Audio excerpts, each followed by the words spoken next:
If you could sit down with a financial advisor, and if you could ask one question, free of charge, what would you ask? This is the third installment of our Ask the Advisor series. A lot of really great questions. But today, I believe we have 4 questions to address today, Tim. Welcome to Stewardology, a podcast where two worlds collide. In this show, financial advisor Tim Russell and Pastor Drew Gysi are joined by me, producer Tyler Rutherford, to explore the intersection of financial stewardship and theology. Their unique perspectives help Christians and churches understand and apply a biblical framework for everyday financial decisions so Christians everywhere can grow in their walk with Christ through biblical stewardship. Before we get started, we just wanted you to know that the topics discussed in this podcast are for general information only and are not intended to provide specific investment advice or recommendations. Investment and investment strategies involve risk, including the potential loss of principal, and past performance is not a guarantee of future results. Securities and advisory services are offered through Genius Wealth Management, member FINRA, and SIPC. Without further ado, here are your hosts, Tim Russell, Drew Gysi, and Tyler Rutherford. Hi, everybody. Welcome to another episode of the Stewardology Podcast. I'm Tyler. I'm here with Tim Russell. Hello, hello. Tim Russell is our resident financial advisor. He's a certified financial professional, certified Kingdom advisor, and he's got a couple other designations, I believe. But I put out a question on social media, and I asked you, I said, if you could sit down with a financial advisor, and if you could ask one question, free of charge, what would you ask? And I got a lot of really great responses. Some of them were snarky. I expected that. Some of them were very serious. I expected that. But we wrote down our favorite few questions to actually address here on the air. This is the third installment of our Ask the Advisor series. If you go back and search for Ask the Advisor in our episode catalog, you'll find a couple of other episodes. Very interesting. A lot of really great questions. But today, I believe we have 4 questions to address today, Tim. Great. You ready? Let's do it. All right. So the first question, this is a really good one. What is your best advice for late retirement planning? How can someone in their mid-40s shore up if they really just started saving? Like practical, real-world saving advice.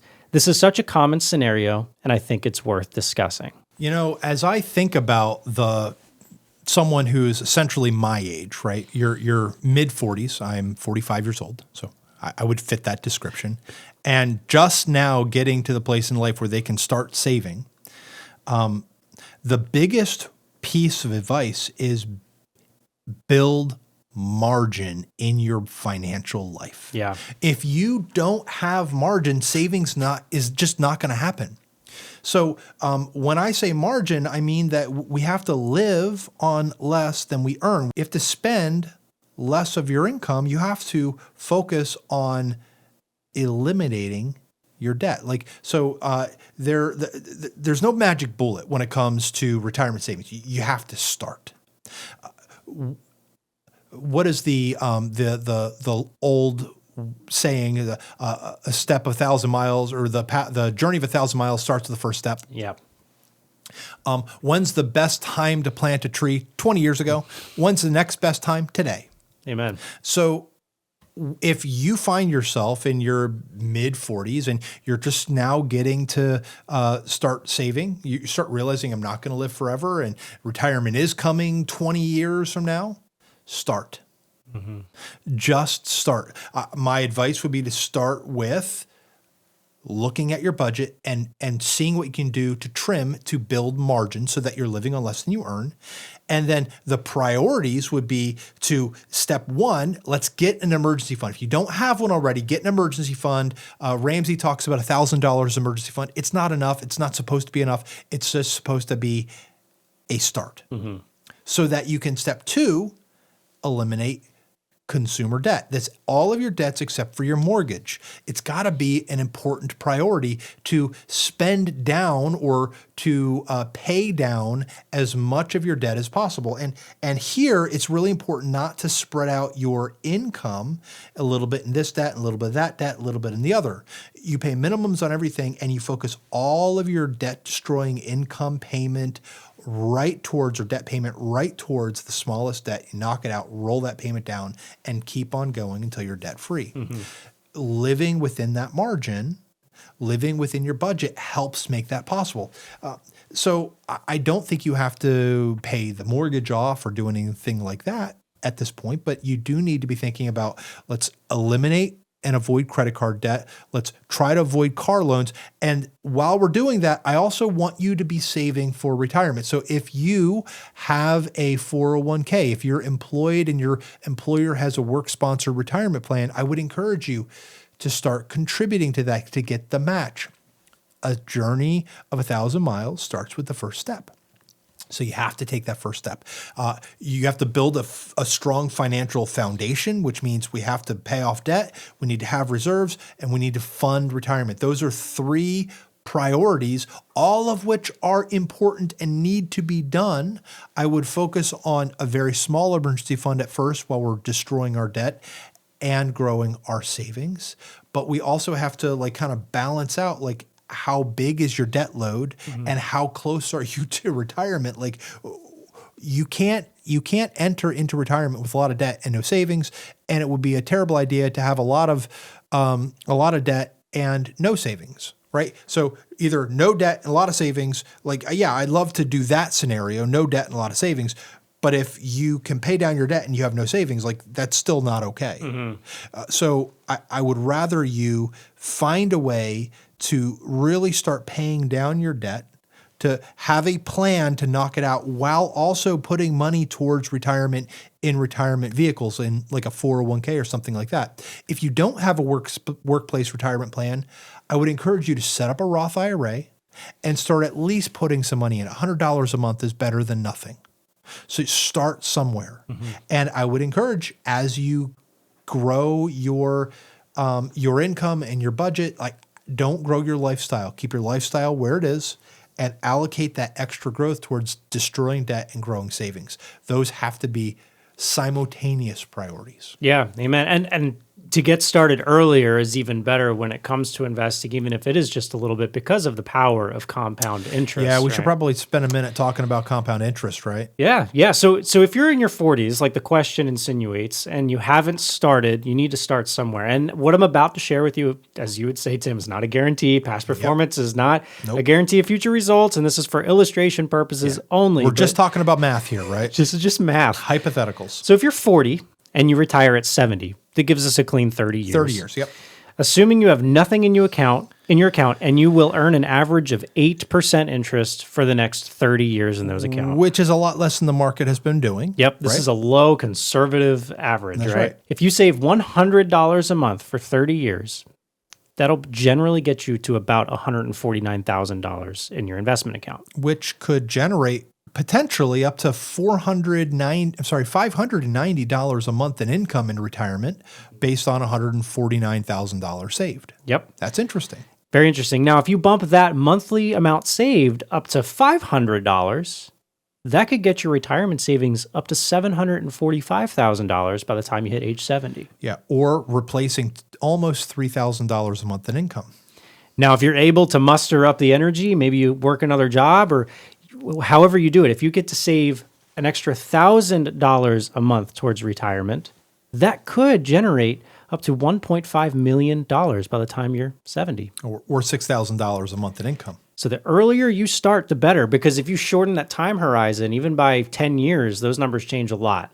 So the earlier you get started, the better off you'll be. Again, not a guarantee, but it's something to pay attention to. Look, it's math. You want compounding to be working for you. One of the reasons why I harped on you got to destroy the debt is because that compounding math works with debt too. Yeah, it works against you. Yes, it's the opposite way, right? It's instead of positive compounding, it's negative compounding. So you have to destroy your debt. You have to get serious about living within your means, living on a budget, and just completely devastating the debt picture in your life. Get the banks out of your financial picture. Yeah. Once the banks are out of your financial picture, you're going to have a whole lot more wiggle room to be increasing your savings to that $1,000 a month, because you're probably making $1,000 or more in monthly debt payments. I know people making $2,000 or $3,000 a month in their monthly debt payments. Imagine what it would look like for them, even if they started at 50 to start putting $2,000 to $3,000 a month towards retirement.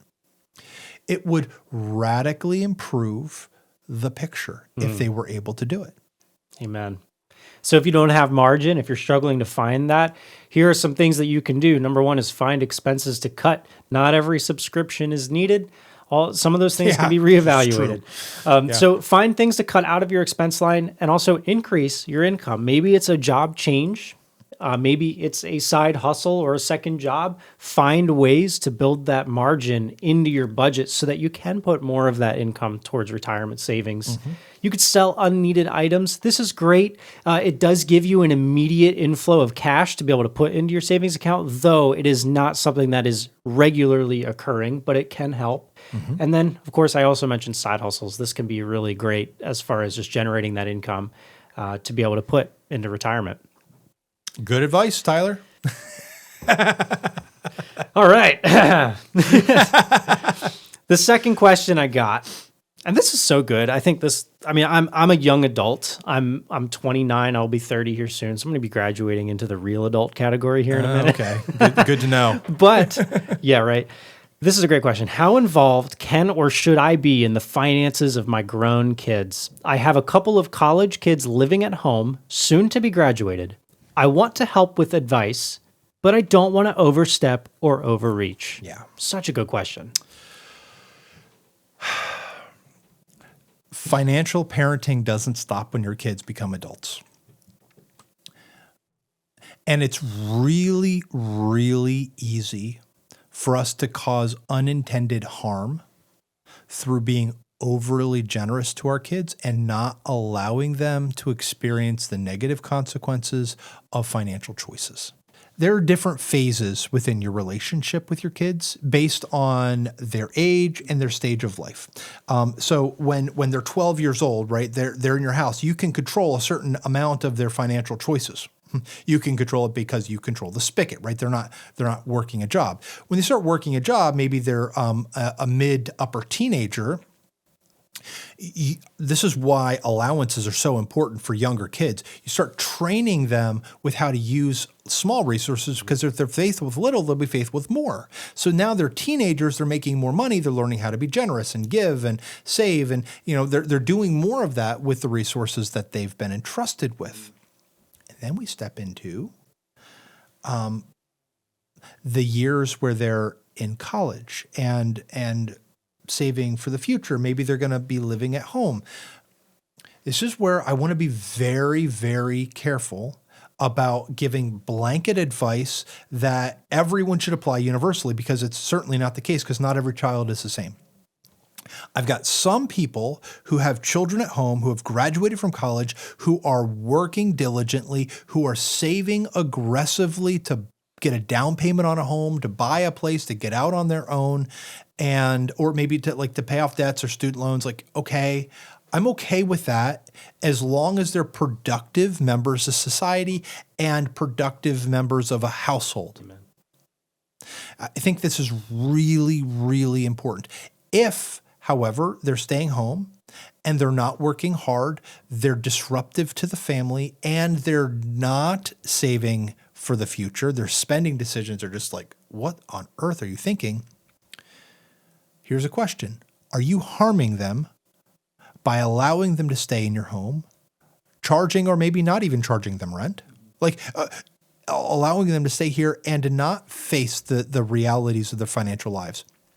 One of the reasons sociologists recognize that individuals who are 30 are many years behind people maybe 20 years younger or older than them, 20 years in the past, would have already accomplished so many life cycles and life goals than individuals who are in the 30s now. Many of them are just now thinking about getting married, just now thinking about having kids. They're just now hoping to be able to think about saving for a home. And Tyler, I know in your circumstance, you're above the curve relative to your peers, but you're also behind the curve relative to people in my age demographic. And that's not a judgment on you or judgment on the culture. That's just reflection of reality.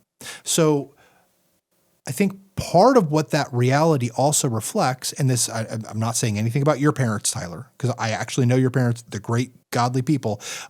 But there are ways in which we as parents, through our parenting style and culture, through our cultural norms and expectations, cause unintended harm by not allowing our children to step into responsibility sooner. Yeah. We allow our children to be adolescents longer. Right. It wasn't an option for me. I moved out of the house at 18 into college. I never moved home. I came home, summers and Christmas.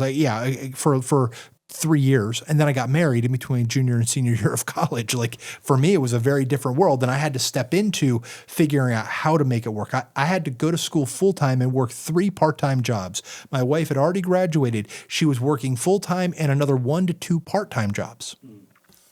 We made it work. I think we made $20,000, $25,000 that first year. We didn't make a lot of money. But that forced me to grow up. And it was hard, but it was formative.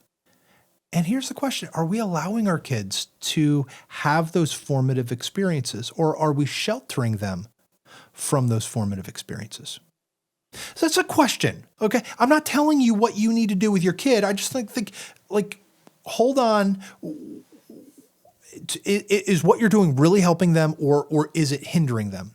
And I think it all depends on the child and their response. If I've got a responsible child working a diligent job, saving aggressively for retirement, being a productive member of the household, I'm going to bend over backwards to help that child. I'm happy to, allow them to stay in the home. I still want to charge them rent. I think that's wise. But I want them to start growing in those responsibilities.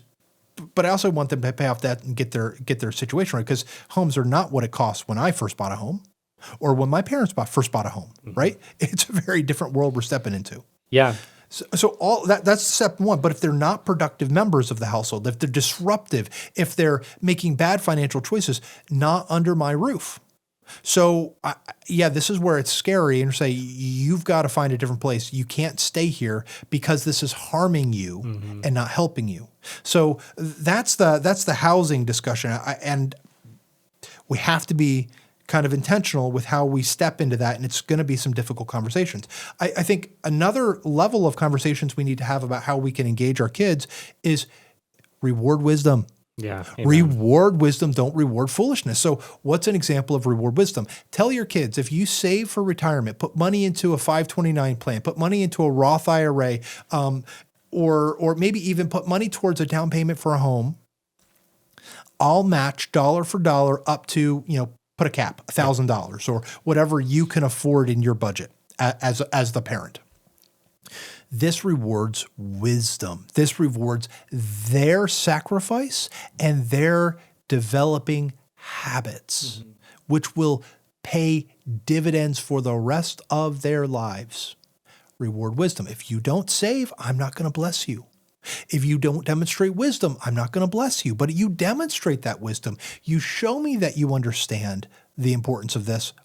I'm going to bend over backwards to help you. Again, I know not every family can do this, but to the extent possible, that's another way I would approach college-age kids or kids out of college now living in your home, or even kids who are on their own, maybe married, maybe have kids of their own. There are still ways that we can financially parent them to call them into wisdom, to call them into setting up those habits, which will set them in a good direction for the rest of their lives. Yeah, that's so good. I think to sum up a lot of what you said, find the balance or find that boundary between enabling and helping. Yeah, that's hard. I think that's the big one right there. Like, for example, Tim, like you mentioned, like my situation, and just for context, my wife and I, we got married in our early mid-20s and we moved out. We had our own apartment and we had a kid and we loved it, but we were like, we really want to buy a house. And my mom and my dad, they got financial gifts from their parents to buy a house. And that's not something that we were able to receive. But my mom came up to me one day and was like, listen, I can't write you a check, but I can give you a place to live pretty free, pretty cheap, so that you can save that on your own. And I said, let me think about it, and talked it over with my wife, and the stars aligned, personalities made sense. And we're doing that with a very specific timeline and a very specific goal with a lot of aggressiveness to make that happen. Yes. Now, if I had a different personality where I wasn't driven, or I wasn't really pushing forward on any certain goal, I don't think she would have offered, and that probably would have been a good thing. Yes. Right? Yes. So it all comes down to personality. How are your kids wired? Do you get along? I think there's a lot of things to that equation that you need to explore and examine to make sure that it makes sense to be really invested in their financial lives. One final thing before we move on, unsolicited advice could rub them the wrong way. So, good call. Because your 21-year-old knows how everything works, right? And all the parents out there just chuckled, yeah, my kid knows everything. But if they ask for advice, really lean in and give it to them. If they don't, they might fight you against it. They might fight it. So just read your child and make sure that you know how to operate, which I'm sure you do. All right. Question 3. This is a really good one. Tim, how do I prove that a financial advisor is worth their salt? Now, just to give you some context, I asked the question in a nicer way than it was posited to me. The way that it was written was, show me your net worth, then we can talk money. Thought that might have been a little aggressive for the show, but we wanted to change it. How do I prove that a financial advisor is actually worth their salt and I can trust them with the management of my resources? Yeah, you've probably heard the phrase, you can't lead people where you've not been. Yeah. And there is, I think the heart of that question, the snark in that question is about there are people, YouTube, TikTok, who hold themselves out as financial experts and tell people what to do with their money. But later we find there were financial basket cases themselves. Yeah. So how do you know if you're working with someone who's like a legitimate, wise person who has their own financial house in order, or if they're just giving advice based on what gets clicks or what gets ads to come to them through whatever channel they're promoting themselves on? That's a very fundamentally different thing. If they're selling a product that pays them well, and it's really about their financial best interest rather than your own. This is a challenging thing because the reality is, like, there's no way to guarantee that someone's not going to be some kind of fraud. Sure. Just a back up and a side story. Back in the late aughts, I guess 2008, 2009 timeframe, there was a local financial advisor who was a CFP, Certified Financial Planner Professional, who was down the road from us, maybe about 4 miles down the road from us, who turned out to be running somewhat of a Ponzi scam, end up going to jail, and I think end up dying in jail. And the story was he was basically telling people to mortgage their homes and then invest it into like this kind of Ponzi scheme-ish investment thing. So he makes money as the mortgage broker, and then he makes money on investing it into this Ponzi scheme kind of a thing. And then when we all know what happened with the housing collapse in 06, 07, 08, 09, all of the foreclosures, the equity getting wiped out, people lost their life savings, and it was turned out that this guy was a complete financial basket case. He had his home mortgaged to the hilt, and he was it was a complete mess.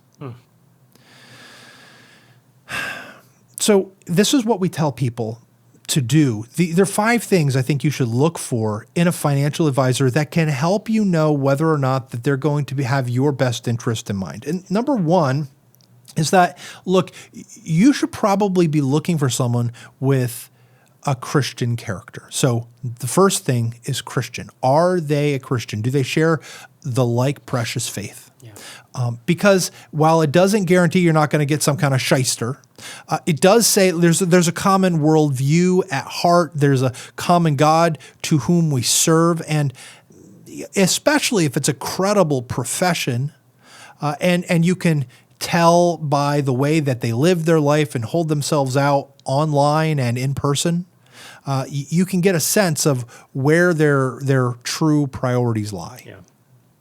That can be helpful. The second thing would be to look at their character.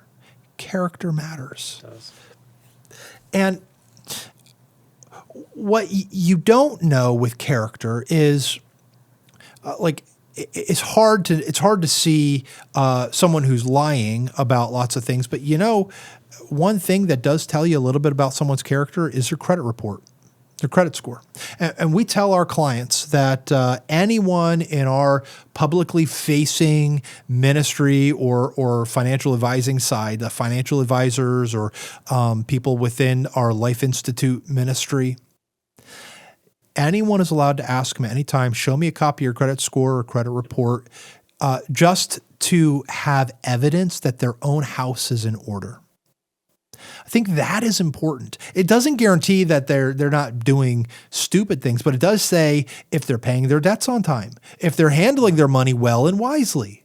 I think there's a way in which that credit score is formative or helpful to know what their character is. And you may also, for the character aspect of thing, ask for character references or other clients and see what they have to say about this individual.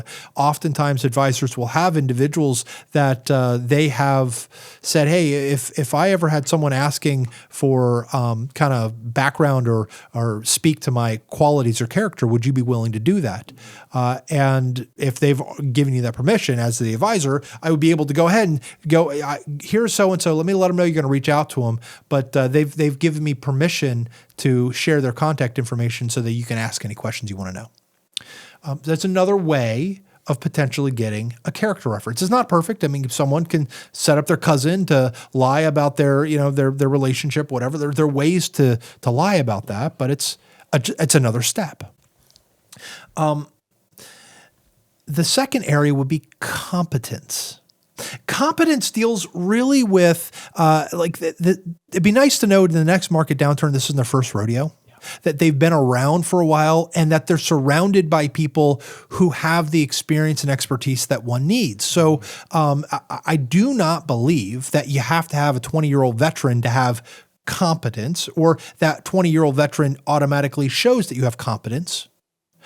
But I do think that if you're out there on your own, you just started out and you have no one around to support and help you, there's questions about competence there. So competence is demonstrated through being able to offer advice on a wide spectrum of financial topics and issues. And we're going to actually get to that here in a moment, but that's one aspect of competence. Do they only have one thing that they have expertise in, or are there other areas of expertise that they're able to offer? So that's the idea of competence.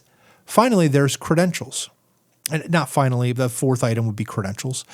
Credentials would be like, I look for a couple designations that matter. Designations they don't prove everything, but what they do show is they're committed to lifetime learning, that they understand a broader scope of the financial process.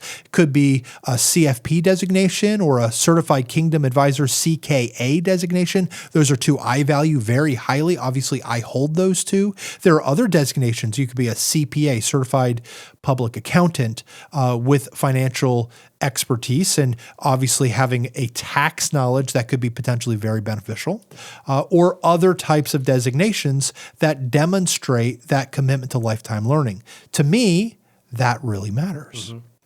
And then the final step would be looking for someone with insight. And when I say insight, Tyler, I mean that what we're doing is we're looking for someone who doesn't look at you and say, I can sell you an annuity, and everyone who comes into me, I'm going to sell you an annuity, and you get annuity, and you get annuity, and you get annuity. No, we're giving people what they actually need. Mm-hmm. You know the saying, when you're a hammer, everything looks like a nail. And if all you sell is one product, it doesn't matter what someone comes in for, the solution to their problem is going to be your solution that you offer. You don't want to work with a financial advisor that only does that. In my opinion, there can be exceptions if someone's really acting ethically and will actually turn people away if that's not going to meet their needs. But I have an example. I met with a woman who was in her 70s and got a payout from an estate. And this is like all the money in the world that she has. It's $150,000. And she took it to a financial advisor and he put it in an annuity, the whole thing into an annuity.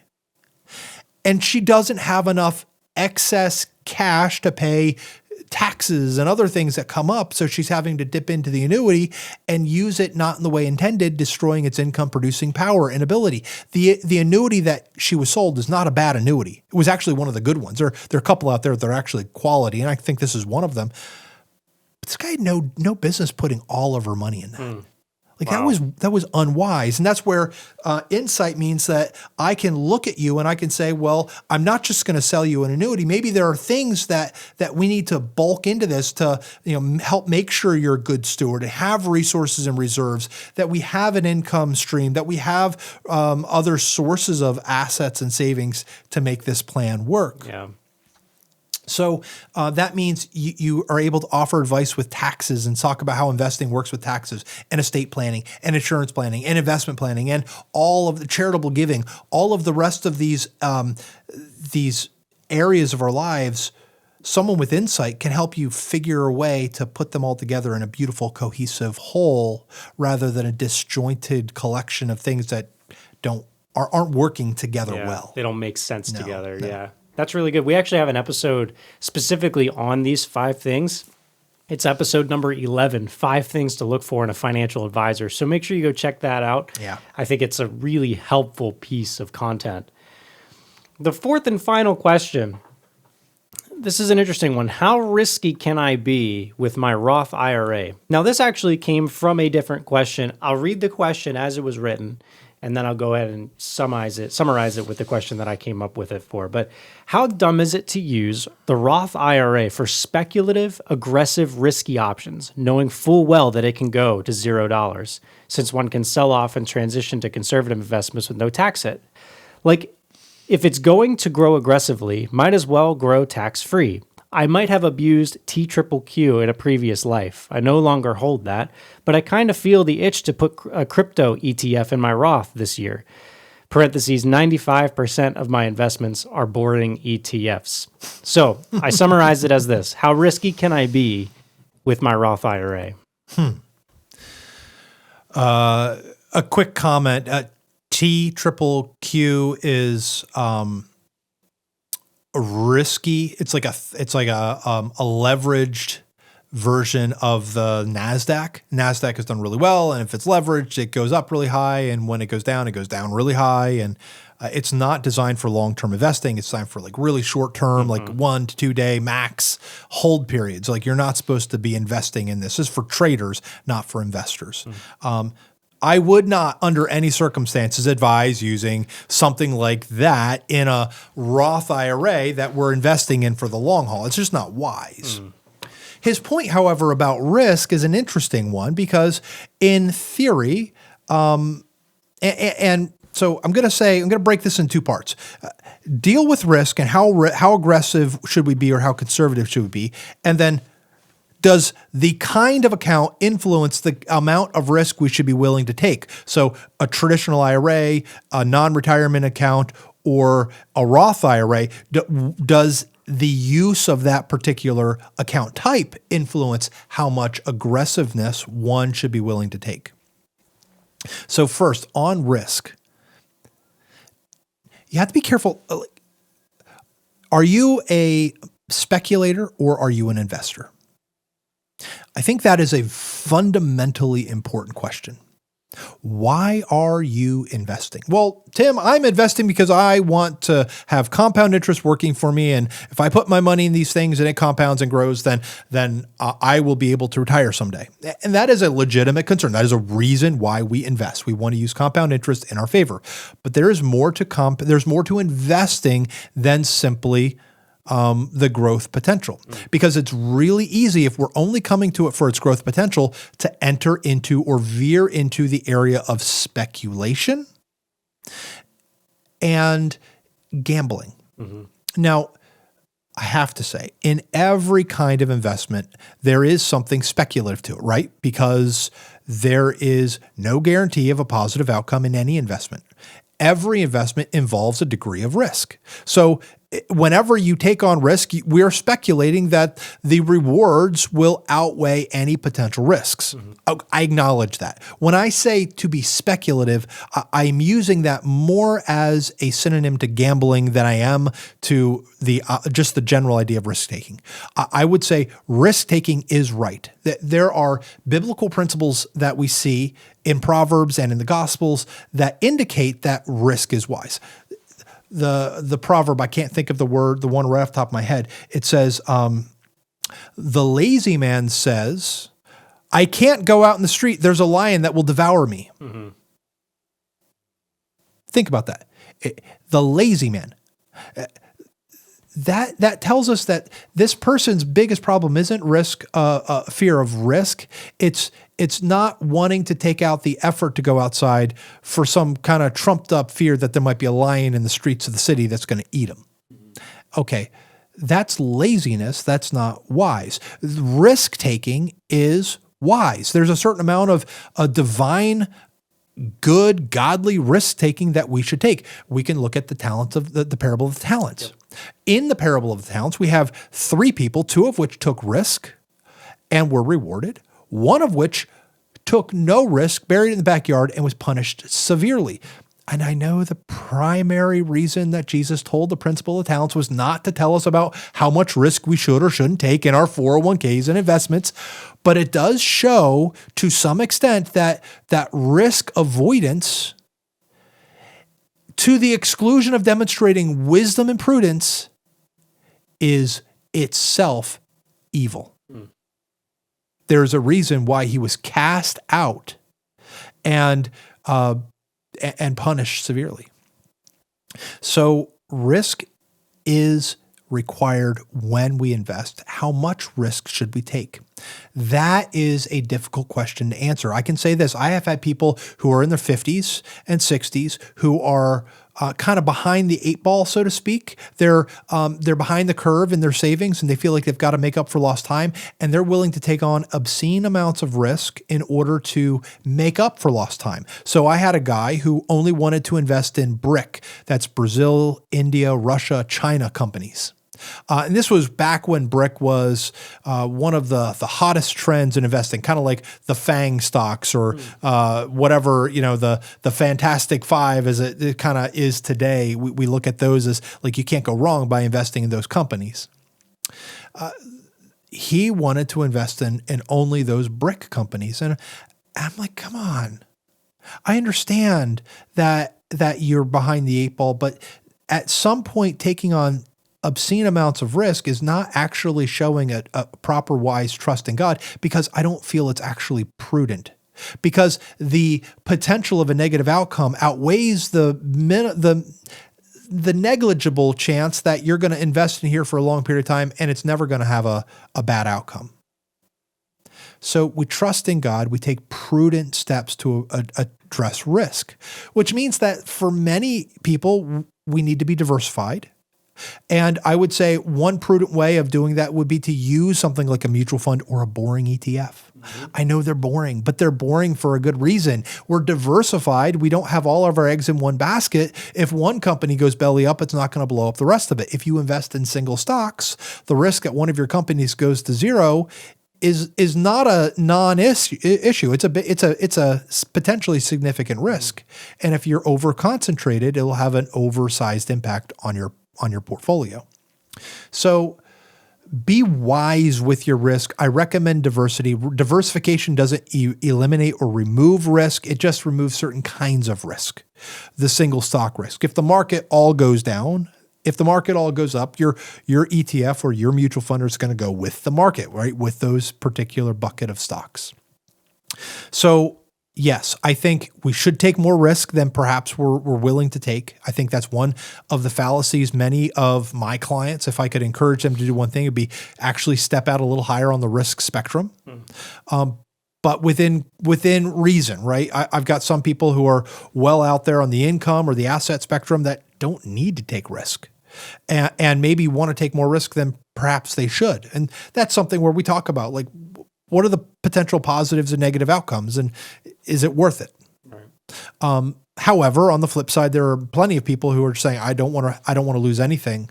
Therefore, I don't want to take much risk at all. Therefore, they're not going to keep up with inflation. Therefore, they're not going to really invest in companies that are making the world a better place. And that's where I've got some challenges. I would love to invite them into trusting God, taking a little bit more risk, but also risk that is prudent and wise. The next phase of the question is, does the account type influence what you do? Because Roth IRA is entirely tax-free. Here's an example of something that is no longer legal, but a guy went out and took shares of his company that was not yet public, that had a very low valuation, pennies valuation, bought it in his Roth IRA, and then the company went public for billions of dollars, and he has this $1 billion Roth IRA, which is totally tax-free, right? That entire scenario is off the table. The government said you can't put non-public traded equities or assets in a Roth IRA. It's got to be publicly traded stock, bond, mutual fund, ETF, things of that nature, right? That's off the table. The guy who did that, super smart. I mean, if you can turn your money into some tax-free thing, this guy was brilliant. But it's not an option. I don't know that it really matters. I think the risk question is more important than the account type. The risk does, like, there are different kinds of assets you might want to hold in one type of account rather than another. For example, equities, stocks in a taxable account are probably better than bonds in a taxable account, because bonds are less tax efficient than an individual stocks. You can control when you sell your stocks in a taxable account. And you get capital gains treatment on it. So better tax rate than just the dividend rate. Dividends tax as ordinary income. So there are caveats with that, but the Roth IRA is a great place to take risk. The traditional IRA is a great place to take risk. I don't think that the account type itself really should have too much sway on what you invest in. It should be bigger about what you want to do and the kind of risk you want to take as an individual, recognizing that at the end of the day, we're trusting in God. Whether everything works out or it doesn't work out at all, God has promised to meet your needs. He will likely use the assets you have as a part of the answer to that meeting of your needs, but if they're gone, He will provide regardless. So I think take a little bit more risk is probably more right than be a little bit more conservative. But again, with wisdom, all in perspective, right? Amen. That's why you got to work with a financial advisor to work with you through figuring out what's that right risk-reward balance. Yeah, no, that's huge. And the reality is the financial advisor you decide to work with has seen many people come through and have seen the situation that you're going through probably a dozen or more times. So it's not something that's new to them. Whereas for you, this is your first time being the age you are. This is your first time being in the situation you're in. That's right. A seasoned financial advisor, or even a financial advisor that's surrounded with a team, they can speak into your situation with a lot more wisdom than perhaps you can just guess at. So that's super helpful, Tim. Well, this was a fun episode. These are 4 big questions for the Ask the Financial Advisor series. I'm sure we'll do more of these. They're always fun to deal with. But Tim, do you have any final thoughts before we close out? No, I just want to encourage folks if you want to talk with one of the team of advisors we have on staff at the Life Financial Group, you can reach out to us at stewardologypodcast.com, ask for a free stewardship review, and we're happy to be able to talk to you about what it would look like for you to set the risk level right, or know that you've got a financial advisor that's interested and committed to your best interests and goals rather than simply their own financial well-being. Yeah, that's great. And remember to pick up the book, The Good Steward. Great point. Tim's book. If you're interested to see how investing and planning for retirement fits into the bigger picture of Christian stewardship, this book is a great place to start. So thelifegroup.org/thegoodssteward. We'll make sure that you get a copy of that. Can I share something? I just got a text while we were recording here. One of my friends, he texted me, said, "Hey, Tim, I just wanted you to know that we assigned The Good Steward to my teenage daughter as a financial curriculum last semester. We both read the book and discussed it. And we had a great time discussing some of the learnings yesterday. Thank you for writing a great book that gets at the heart, not just the tactics, of good stewardship." Man, that's... for me, writing this book and seeing it impact a family, young kids too. This is a joy and a delight. Will, thank you for reaching out and letting me know that it was a blessing to you and to your family. Hope it'll be a blessing to yours as well. Go out and get your copy today. Amen. All right. Well, thank you for joining us today. And until next time, take care. God bless you. And remember to trust God more than your investment account. See you next time. Thanks for joining us on the Stewardology Podcast, where financial stewardship and theology meet.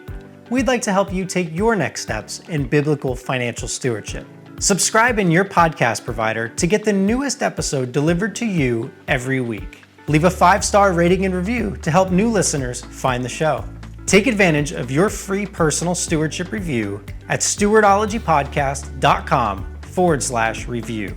Be sure to follow us on social media and visit our website at stewardologypodcast.com for tons of free resources and hundreds of free episodes. You can also leave episode ideas at stewardologypodcast.com/idea. Remember, Psalm 20, verse 7, some trust in chariots and some trust in horses, but we trust in the name of the Lord our God. See you next week.